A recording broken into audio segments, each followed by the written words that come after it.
ways you can work around things to improve things, and it just seems like they're not trying to do that. I think they're a good unit, obviously led by Victor Wembanyama. Experience as a good head coach, like in the past 12 years ago when they won the Super Bowl. 32-38 in an absolute thriller. Play after play. Touchdown after touchdown. My family was just in complete disappointment. Wanted to be a Philly, which is insane. We saw the big thing after we first drafted him was that three-point shot.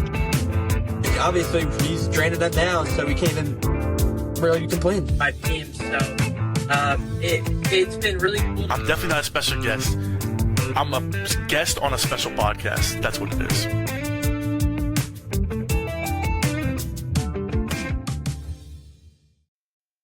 Yo, what's good, ladies and gentlemen, and welcome back to Two Mics All Sports here on a late Friday night. I'm your host, Zachary Chaby, joined by a very special guest, Zach Elliott. What's going on, man? What is up? How are you? I'm good. Can't complain. So in today's video, I brought Zach on to give our NBA playoff predictions. Obviously, the NBA playoffs will kick off tomorrow afternoon with the Cavaliers and Raptors at 1 p.m. But we saw some play-in games going on. The Charlotte Hornets and Orlando Magic game is about to wrap that up. We'll give thoughts on that. And then the Phoenix Golden State game will kick off soon here, so we'll give our thoughts about that, and no matter who, and depending on who wins, how they'll do against the Thunder. So let's get right into it. The game that hasn't tipped off yet between the Phoenix Suns and the Golden State Warriors. Both Phoenix coming off a loss against the Portland Trailblazers, losing their opportunity to get the 7th seed, and then Golden State coming off an exhilarating fourth quarter comeback against the Los Angeles Clippers.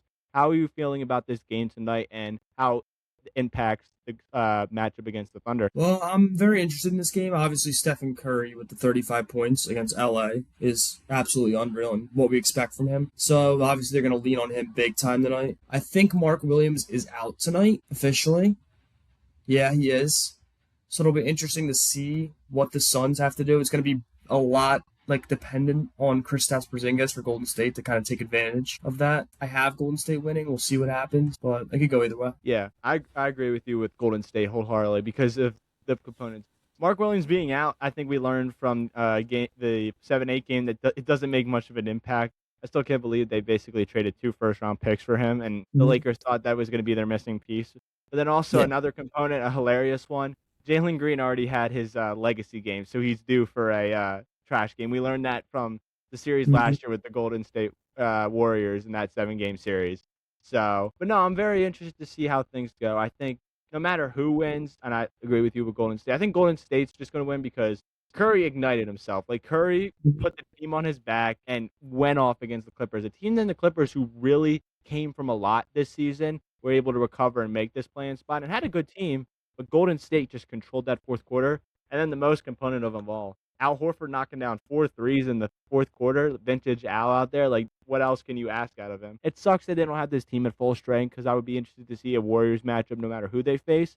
But I agree with you in the Warriors sense. So moving on to this in the matchup sense, if it's Thunder Warriors in the first round, who do you have that series in and how many games? It has to be the Thunder. I mean, the Thunder are a very complete team. They've dominated all season. They dominated all last season. They're going to continue to dominate. I have them winning in 5. I do have the Warriors taking 1, but this should be a pretty easy series for OKC. Yeah, I absolutely agree. And I agree in that 5-game sentiment because I think if it was Phoenix, I don't think they even stand a chance of winning a game. No. But Golden State, Curry's burned the Thunder before. He can burn them again. And the Thunder I don't think have been as strong as last year, although their record is better. J-Dub hasn't played as much. Chet Holmgren, I think, is very flawed. And then you could have a bad shooting night from the Thunder. It's very possible. And then if you limit Shai Gilgeous-Alexander to bad shots, you can take a game. But the Thunder are juggernauts at this point. There's a reason they're in this position right now. And they're going to continue that success against the Warriors.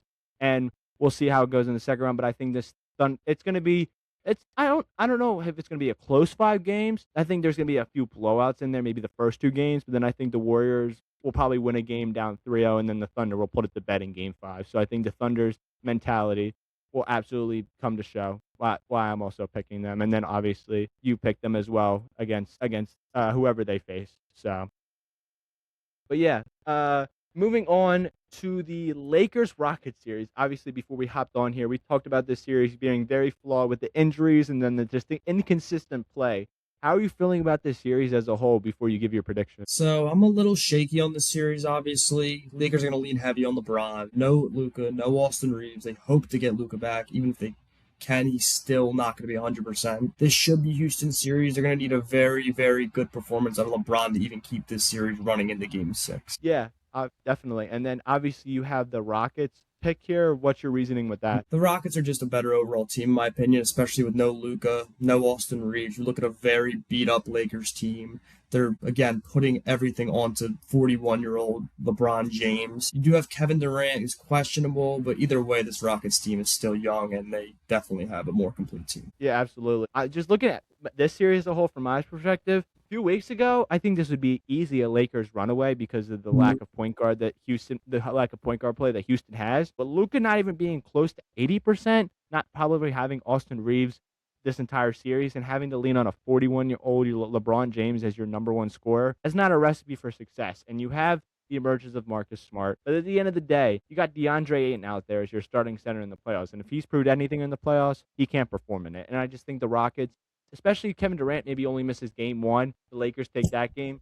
The Rockets are still going to be able to control this series. Amen Thompson, he's a great slasher. He's a great defender. Alfred Sengun, although he gets hate from outside and especially maybe inside with his teammates like Kevin Durant, but that's beside the point. And then obviously you have other guys there. But I think it's going to be Rockets. I think it's going to be Rockets in 5 or 6. Like, I don't know if it's decisive between the 5 or 6, but I think it's going to land in that territory just because the Lakers are going to be able to take a game, especially if Luka can come back. But then here's another thing with this component. If Luka does come back, he's already not a threat on defense. If he's not going to be able to create separation on defenders, then there's what point is there in him being out there? It just makes no sense whatsoever. And I just think at the end of the day, even if they get Luka, it's not going to be close to 80%. They're not going to have Austin Reeves, who was one of their best players this year, easily just keeps improving and was a great scorer when they had injuries. Not having him is going to be huge. Not having a backcourt. You can't expect to win a playoff series without a balanced backcourt. It's that plain and simple. It's not rocket science. So I think the Rockets just control this series just basically off. They don't have as many injuries as the Lakers, and although they're flawed, they're less flawed than what the Lakers are currently sitting in the position right now. So, but then 100%. Moving on to the 3-6 series, a matchup we've seen numerous times, a series that's always come down to the wire, honestly, these past couple of years. Is now a first-round matchup, and one of these teams are going to have to go home early in the first round being disappointed. Either a Timberwolves team that has been in the conference finals the past 2 years, or a Nuggets team that just won the championship a few years ago. How are you feeling about this matchup of two great teams, and who do you have going home in a shocking, or not even shocking, a disappointing first round matchup? This should be the best round of the first round, best series of the first round. Excuse me. These teams have played each other multiple times, and we have gotten absolutely incredible series every time. I do have Denver winning. I think just having a guy like Nikola Jokic is never a bad thing. It's actually an incredible thing. A playmaker like him, just an overall star like Nikola Jokic is incredible to have, and I think Denver takes this one. It's kind of the same team we've seen from Denver the past couple of years. We got Aaron Gordon still. We have Jamal Murray. Guys like that are still around. This Timberwolves team is very good and has good depth with Naz Reid coming off the bench to 6-man. But overall, I just think Denver takes this one. This is probably going to go to 7. Yeah, I totally agree how you ended that. I think this easily goes 6 or 7 games just because the Timberwolves and Nuggets, they've seen each other time and time again. And it's going to be that. The X factor of this series, and I talked about this yesterday when someone asked me my predictions, the biggest X factor in this series is one man. It's Cam Johnson. They traded for him in the offseason. He's a guy that can shoot it from 3 wherever you want him to. Can he knock down the open 3 is the question. He's not been able to do it efficiently this season, and obviously you saw what Michael Porter did in Brooklyn. So obviously the common denominator there, the comparison there. But Cam Johnson is a baller. You give him open opportunities, he can knock them down most of the time. He's just not this season. But if he's able to get the open opportunities that he's going to get, because between doubling Jokic, making sure they contain Jamal Murray, the emergence of Peyton Watson this season has been actually absolutely incredible to see. Cam Johnson, I think, is the biggest X factor in this series. And if he's able to knock down these open 3s, it's not going to be close for the Timberwolves to even compete. If it's that case, the Nuggets win in 5. But if you can't knock down those open 3s and they're contending Jokic because they have a Jokic stopper in Rudy Gobert, he's been able to stop him time and time before. And then talking about it even more with the Timberwolves on the positive side. Julius Randle has been the worst playoff performer. He's had some bad playoff games, but overall he's been solid with the Timberwolves. They brought in Ayo Dosunmu, and then they brought in Bones Highland this offseason. They're both guys who've been giving them great minutes. And then they have Anthony Edwards. He's been up and down the season with injuries, which is understandable because he's had to carry a lot of the load. But I am going to agree with you with the Denver Nuggets just because although if Cam Johnson can knock down open threes, they can expect other things from Jokic, Murray. They've had a great season out of Tim Hardaway. He's probably going to be up for Sixth Man of the Year, which is huge for him at his age. You have a guy in Jonas Valanciunas who's going to be impactful in this series because he's going to be on there for those non-Jokic minutes. He might not make an impact when he's on the court, but to give Jokic that 7 to 8 minute rest during these playoff games is going to be huge for Jokic to just come back in and just dominate. And I think Peyton Watson is going to be the star of this series. Do not be surprised if he averages 24, 25 points a game this series because he's a slasher. He can knock down the open shot, and he's a pure scorer in today's NBA. And the emergence he's had this season, I think is going to show even more dividends in this series and why the Nuggets win in 6 games. Moving on to the next series between the Spurs and Trailblazers. And looking at your predictions, I see you have a little bit of a possible upset here. Oh, you know what? That is my bad. I do mean the Spurs. I do believe the series is going to be fantastic, but I do have the Spurs winning. That is a misclick by me. Okay. So this Trailblazers team, the starting lineup, they're all averaging 12 plus. This is a team of just contributors. This team works well together. They're obviously led by I'm not gonna say his name right. Danny Avdija. Danny Avdija. Yeah, they're obviously led by him, but overall this team works really well together. They have Scoot coming off the bench, who's also another threat. They should take the Spurs to 6, I want to say. I think they lose in 6, maybe in 5, but overall I think it's going to be a great series. The Spurs have nothing to lose. They're a dominant team. They do win in the end, but this should be fun to watch. Yeah, no, absolutely. And I'm going to agree with you on the Spurs, but I'm going to give my overall breakdown of this series. The Spurs, they're in the Oklahoma City Thunder position from a few years ago.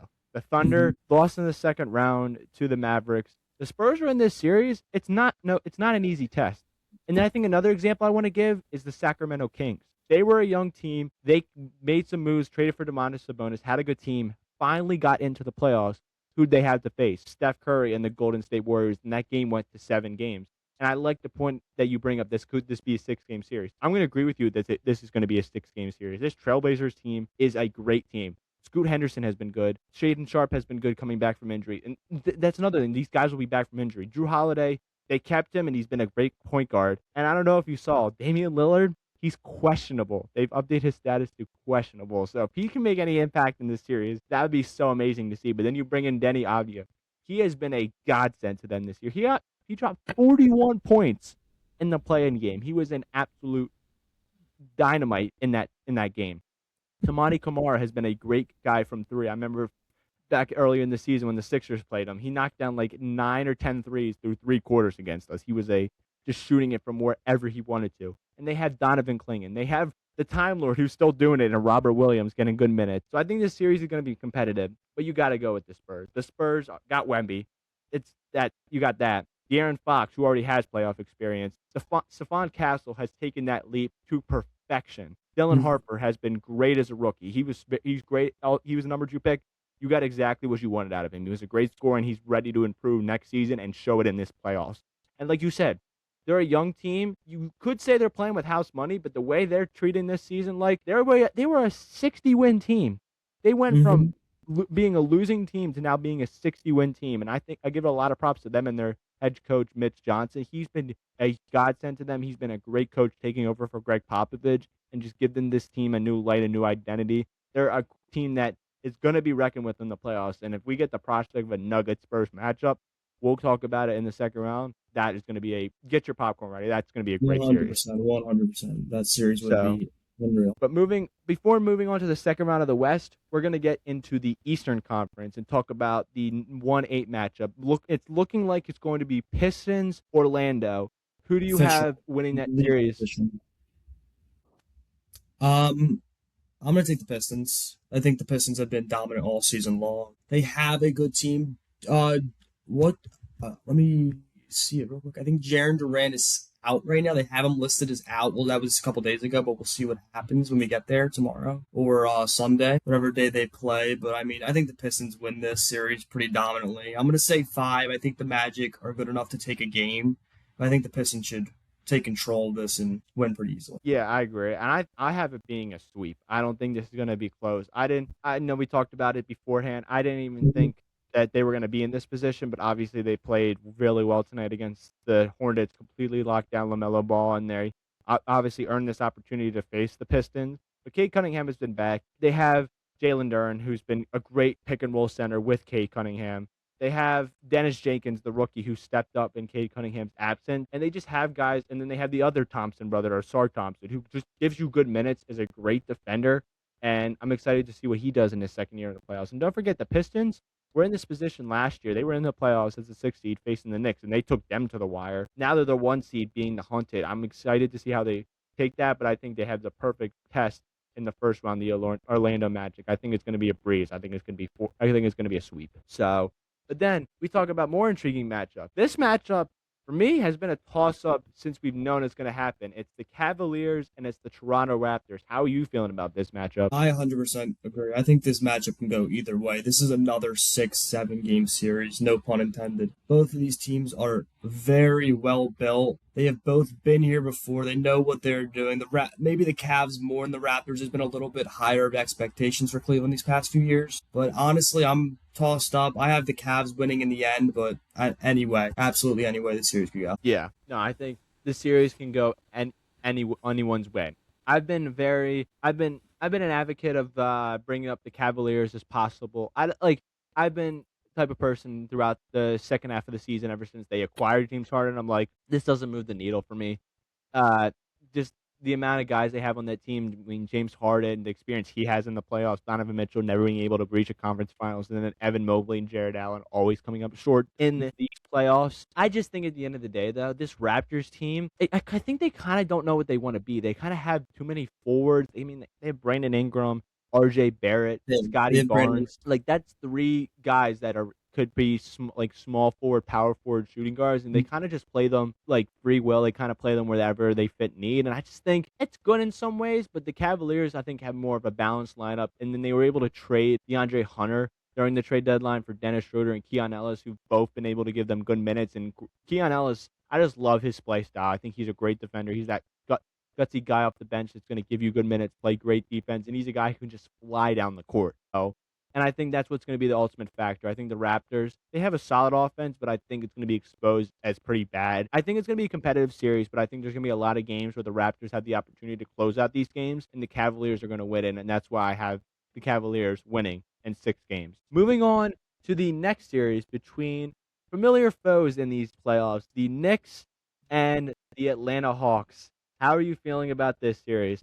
Obviously, no Trae Young this year, which kind of depletes this series' excitement a little bit, but it should still be a good one. I do have the Knicks winning. I think the Knicks kind of need to put all their chips in at this point. A few disappointing finishes of their seasons these past few years. I think they definitely need to come out with something that they haven't come out before, make a finals appearance, give some type of hope for New York. I think this series goes to 6. I think Atlanta battles a little bit. I wouldn't be surprised if the Knicks win in 5, though. Overall, should be fun. Not as fun with Trae Young, but fun nonetheless. But I definitely have the Knicks in 5-6. Yeah, and before I get into it, it just shows this. We were talking about it before this. It just shows what these type of playoffs is going to be. We were talking about it. It's like most of these series, they're going to be 6 or 7 games. Like, it's just so competitive, and it's like we can either have it. It's like so unpredictable with these series. Is it going to be 6 or 7 games, or is it going to be a 5-game, 4-game sweep? Like, that's the unpredictability about these playoffs, and that's why I love these type of playoffs. You don't know who's going to win. But I'm going to actually disagree with you with the New York Knicks. I have them. They've been in the conference finals, the second round, the past few years. They've been trying to get that elusive championship.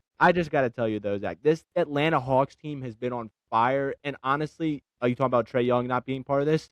Them trading Trae Young might have been the best thing to save their season this year, because getting him out of there, letting Jalen Johnson run the show, Nickeil Alexander-Walker, like, come on, man. He has been one of the best players in the second half. What an acquisition by the Hawks this offseason. They got CJ McCollum running the point. They got Onyeka Okongwu. They have guys all around there that are getting good minutes and could beat the Knicks in this series. And I bring this up time and time again when I talk about the Knicks. Karl-Anthony Towns is not a good defender. Jalen Brunson is not a good defender. Bad defenders show up in the playoffs, and it shows up tremendously. The Indiana Pacers, for crying out loud, exposed them last year in the conference finals. That's why they went to the NBA finals. And I think the Hawks are going to be able to do this in this series because the Knicks are flawed. Mikal Bridges, that looks like a terrible trade at this point because he just looks like an average role player that they gave up 5-6 first-round picks for. That's insane.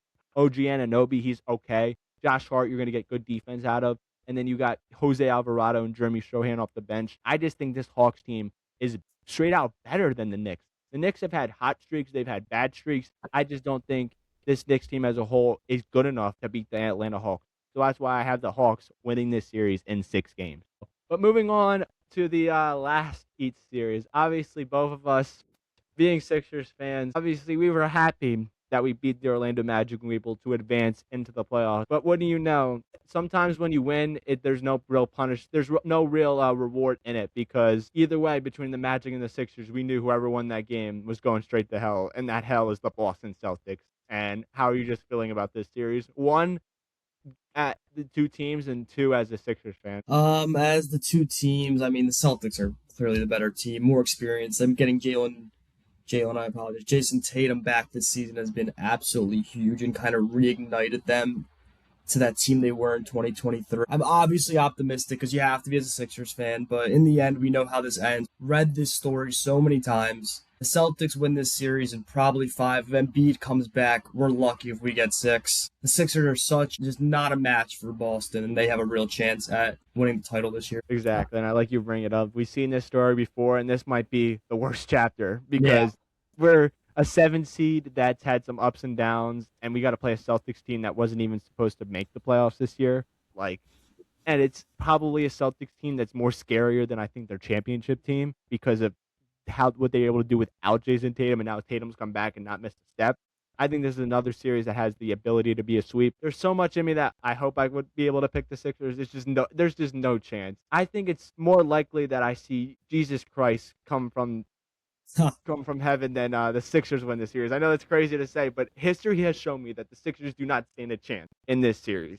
They're, like you said, if Embiid comes back, they're lucky to get to 6, not win the series, get to 6 games. Yeah. And unless we get prime Paul George out there, Edgecombe and Maxey are playing like they did in Game 1 against the Celtics, then I think we stand no chance. And I think it's either a sweep or a gentleman's sweep, and the Celtics win. I am very excited to watch Maxey, though. That should be really fun to see him. Yes.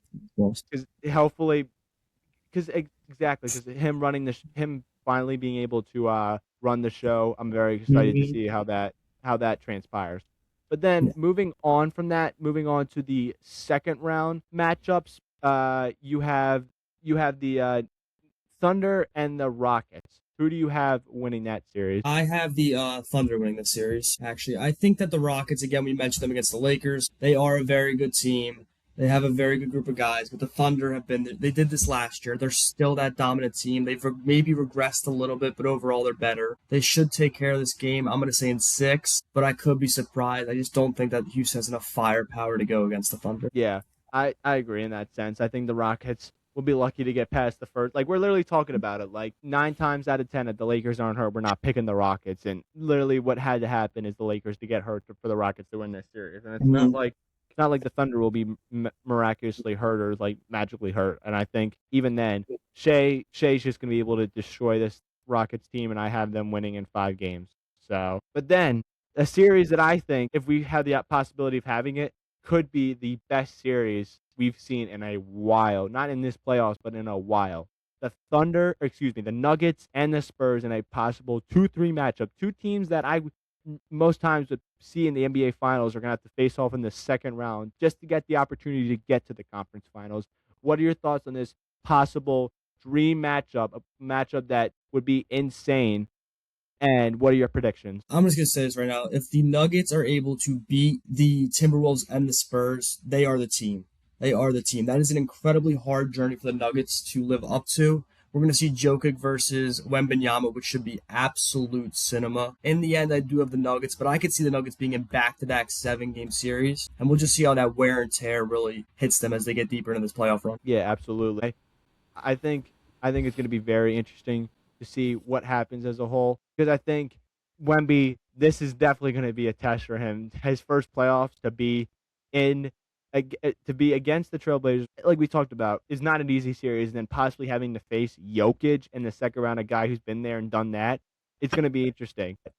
Although, if the Nuggets are able to get past the Timberwolves, I like the Spurs more, man. I really do. I think Wemby, he's been able to be incredible this season when he's been on the court. Dylan Harper, like I said, has been an amazing rookie, but I think the X factor of this series is Stephon Castle. The way he's been able to be a slash combo guard, shoot it from three, and then take it inside for the jams. He's going to be an impact in this series, and I think on the defensive end, on the offensive end, he's going to be the MVP of this series. And I think I talk about Peyton Watson against the Timberwolves. I think we could expect some 35, 40 bombs from Stephon Castle, maybe a 40 bomb in game one against Denver if that happens. So, but I got the Spurs winning that. Moving on to the East side between the possible matchup of the Pistons and the Cavaliers. Who do you have winning that matchup? I believe I selected the Cavaliers, which is a little bit of a surprise, I'm sure. This Cavs team has not, like we mentioned last round, they have not lived up to their playoff expectations in the past. There's a lot of pressure on Cleveland to do something this year. But this Pistons team, I don't have them doing it in the long run. I don't think they can hold up. I think the Cavs have a lot of star power. It just happens to come down to if they can all put it together. I think they have a good shot to make a good run this year, and I think I'm going to take them in 6 or 7 games. Exactly. And I love that point you bring out because there's so much in me that just does not like this Cleveland Cavaliers team because of what history has shown me. But this matchup against the Pistons, they would easily be favored for me in this opinion because the Pistons, although they were a great team this year, Kate Cunningham getting hurt, although they were able to win games, you just saw the need when even he was healthy, the need for a second scorer, not like a second co-star, because Jalen Duren played the perfect role of a second co-star. But you saw last year with the Thunder, when J-Dub was able to step up and be that scorer when SGA wasn't having it, that's why they won the championship. And I just don't think the Pistons had that score. Jalen Duren's a good pick-and-roll guy that's going to give you 20 and 10, but he's not the guy who can knock down the corner three or take a big shot with 15 seconds left to go to give you the lead. And that's what I think it's going to come down to. Although Cleveland doesn't have the best track record, especially with the players they have on their team, I just think they're in the perfect scenario to get themselves to the conference finals and get Donovan Mitchell to his first conference finals. Then, obviously, we both have different series here. You have the Knicks and the Celtics, and I have the Hawks and the Celtics. What are your thoughts on a possible matchup between the Celtics and the Knicks? And then I'll give my thoughts on a possible matchup between the Hawks and the Celtics. I think that a Celtics-Knicks series would be incredible. I do have the Celtics winning in the end, but I think this game could go to 6 games. We'd be lucky if we got a game 7. I just think overall this Celtics team has way too much star power. They are such a well put together team with Jason Tatum and Jaylen Brown, and I think they would just eventually override the Knicks. But I do think the series would be a lot of fun to watch if we were lucky enough to get it. Yeah, absolutely. And I'm going to agree with you in the sense where just copy and paste the Hawks into it. I think it's going to be a great series if that happens. But I think the Celtics, they're definitely better than the Knicks in that sense. And I think they'll be able to expose the Hawks' strengths. They'll be able to contain Nickeil Alexander-Walker. And I think the Celtics will win against the Hawks in 5 or 6 games.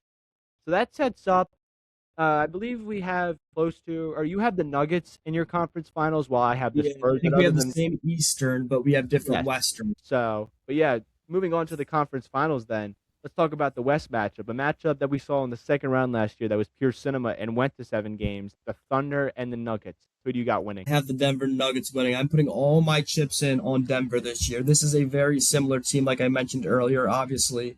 No Michael Porter Jr., we have Cam Johnson now, but this team is practically built the same way. They have the same star power they did. They have a very good chance to get their get back from last year on OKC, and I think they win this game in a possible another 7-game series. That would be great if that happens. And basically, copy and paste it again. I absolutely think it's gonna be the Thunder, but I have the Spurs, and I had the Spurs going to the NBA Finals. I know they're a young team, but dude, just to have a generational talent and Victor Wembanyama get into the playoffs. We saw it before when Tim Duncan back in the 90s finally got into the playoffs. That was it for the Spurs. They just were in it year after year. And it's going to be the same thing for the Spurs because they're going to continue to get better. They have the young guys.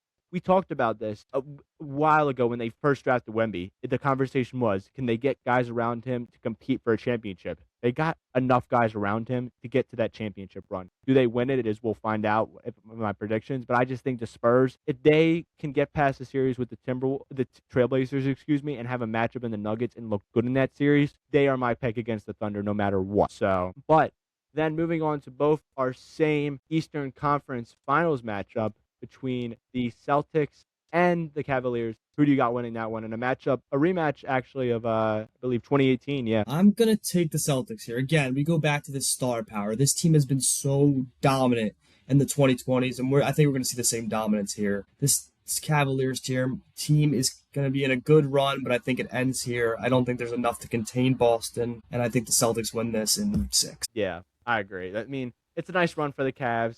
Definitely a lot farther than I had them going earlier in the season, but their flaws will come up. Jason Tatum has come back and not missed a step. And he went off just when he came, I think about a week or two after he returned back. Those two faced off on a Sunday showcase on ESPN. Jason Tatum just looked great in that game. He's averaging 21 right now. He's getting acclimated. He's getting accustomed back to NBA play, and now he's hot. The Celtics are hot going into the best possible situation, the NBA playoffs. It's always good going in hot in the NBA playoffs, especially when you're an experienced team that's won championships in the past. I see no different. Celtics back to the NBA Finals. So that sets up our NBA Finals matchup. You have the Nuggets and the Celtics, while I have the Spurs in the Celtics. So the ultimate question I have for you, Zach, is who's winning this year's NBA Finals? Your 2026 NBA champions is the Denver Nuggets.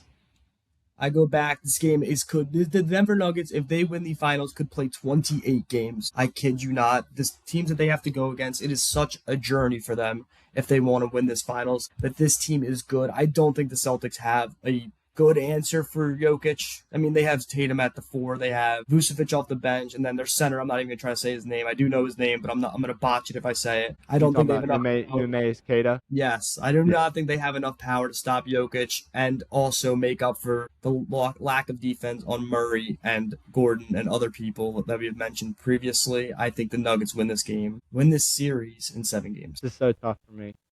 Oh my God, I obviously have the Spurs in the finals, but I think I might have told you this back at the earlier in the season, and I might have told this to a lot of people.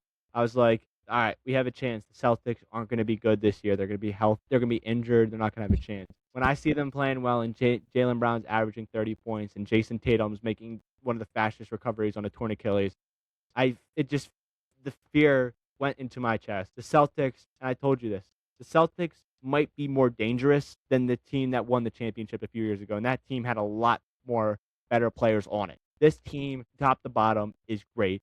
They've come in hot into the NBA playoffs. Jason Tatum has come back and not missed a step. How can you ask that out of a player who tore his Achilles just in this environment last year in the second round against the Knicks? Come back a year later, looks like he hasn't missed a step, and Jaylen Brown has stepped into that number 1 role. A lot of people question that, see if he could do that, and he did it to perfection. They have Peyton Pritchard. They have Keita. They add Vucevic, the one guy they needed. They needed a center. They got a center. That plain and simple. And the Celtics, they just have guys who can step up every single night. They're going to be able to, I think, just run through the East. I think there's going to be some possible tough series here and there, but I think they're going to be able to control the games. Although these series might go longer than they want, they're going to be able to control each game. And there's going to be games that are some in question, some that are not. But at the end of the day, the Celtics will always pull out on top. But then when it comes to the NBA Finals, I just think in a matchup, the Spurs, I've had them go on this great run. It ends here. The Celtics, they're the juggernauts. I feared this happening so much. And they're here, they're healthy, they're ready to go on a run, and it's the inevitable. The Celtics are winning the NBA championship.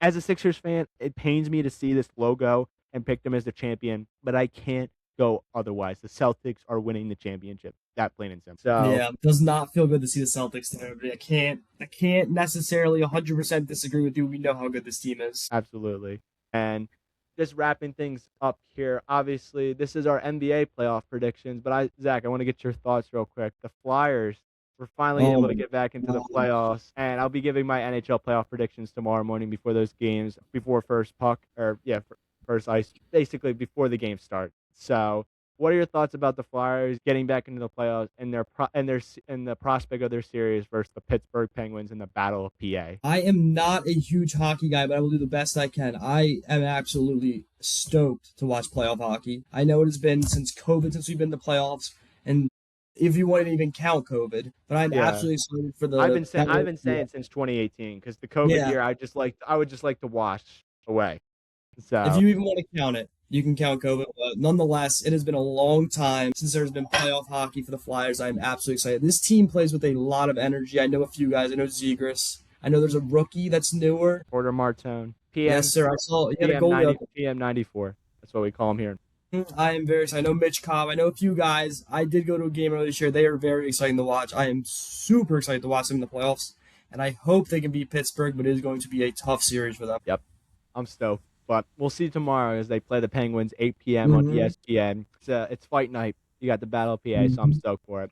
But I appreciate Zach coming on, giving his NBA Of course. playoff prediction thoughts. Obviously, the NBA also tips off tomorrow, like I said, with the Cavaliers and the Raptors tipping off at 1 p.m. for Game 1 of the NBA playoffs. So we'll see how our predictions go. This is both Zach signing out here on Two Mics All Sports. Enjoy the rest of your night, guys, and we'll talk to you guys later. Peace. Peace.